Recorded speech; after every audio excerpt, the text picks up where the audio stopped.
ina son mu sani yau an kira mutane daban-daban kowa ya faɗi abin da alherin da wannan ƙungiya ta kawo, kuma daga ƙarshe sai antina ta tashi ta ce an ba da kayan aiki, sai ta ƙi ta faɗi me kayan aiki. To ni da na so ta faɗi kayan aiki, in na ga irin na wani ni ma ce war mara ki bani kayan aiki. To amma ba ta faɗa ba, to na bar ta da nata magana. Don haka ina son ku sani ita amana wani abu ne wanda in an bar maka ka sani cewar yau dukkanmu nan babu wanda yake da lasin cewar zai kai gobe. To idan ka san ba za ka kai gobe kuma, to idan an baka amana ka riƙe ta da gaskiya, ka ɗauka cewar wannan amanan ita ce hanyar ka ta wanda za ta kai ka aljanna. Domin dukkanmu a nan ba wanda yake so ya mutu ya shiga wuta, kuma dukkanmu a nan da muka zo kowa burinsa shine in ya mutu ya shiga aljanna. To idan ka ci amana ba za ka shiga aljanna ba.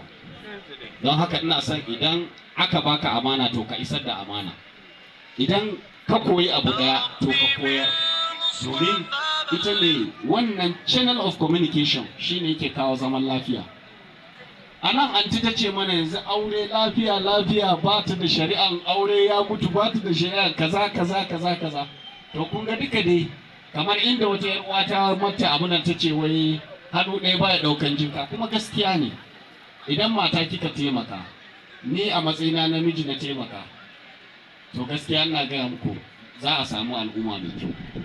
Kuma kamar inda da MC yana tantamar wai an ce wai maza sun fiye girki, sai na ga yana yin wani abu na, to idan da zan ce masa to ya kawo tukunya biyu ya sa a kawo mata a kawo namiji ya gani, sai na ga bai faɗi haka ba.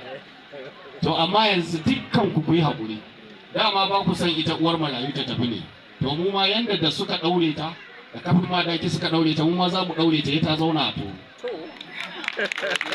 Dan haka daga yanzu mun ba ta jakadiyar Katukan Bauchi inda ya dan haka muna fatan Allah cikin ikonsa ya shigo cikin wannan al'amari, kuma Allah ya sa ta ci gaba da taimaka mana kamar inda ta taimaka a wannan kara. Anti ta ce yanzu ƙungiyoyin da suke da shi ba ta san iyakansu ba. To idan kuka sake kawo wani littafin gala ba za ku san iyaka ma yadda za ku iya rubutawa ba. To don haka mu dai a cewar kullum abin da muke faɗa shine a tsaye muke akan aiki na alheri, kuma a tsaye muke mu ba da goyon baya a duk abin da zai taimaki al'ummar mu. Kuma gaskiya Jakadiya muna miki godiya, dan nema da title ɗin yanzu zai kira ki. Jakadiya muna miki godiya, kuma muna son duk wani abu da zai zo da Allah idan dai zai taimaki al'umma to a samu a ciki. Tunda muna da wakilanmu, muna da kuma yanzu kina da ɗalibanki na MEDA, wanda kuma a MEDA nan duk ya zaga tuwar local gamma.